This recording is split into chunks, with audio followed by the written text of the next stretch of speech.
Kaya ko labanan yung mga multo. Ang hindi ko kaya labanan, yung kalbo. Japanese ka ba, Kuya JC? Kasi gusto ko pumunta sa iyong Japan. Yeah! Magtingin! Ah! Takot ako sa nakaitim. Sino sabi nun? Okay, kunin natin tong galon.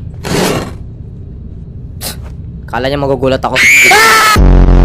Kuya, pakipost ng live. Gagawa lang ako ng lecture namin. Sige, take your time. Pasabi, Ash. Okay, pasabi pag okay na. Paki-mention na lang si Ash. Pasabi kung okay na. Okay na.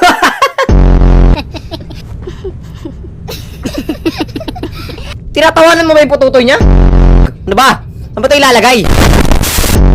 Ya, anong grado ng salamin mo? Tignan natin. Oy, ba't naglalaro ka? Diba? Ay, sorry! Nawala ah. Tumakas, natakot sa akin. Ay! Ay.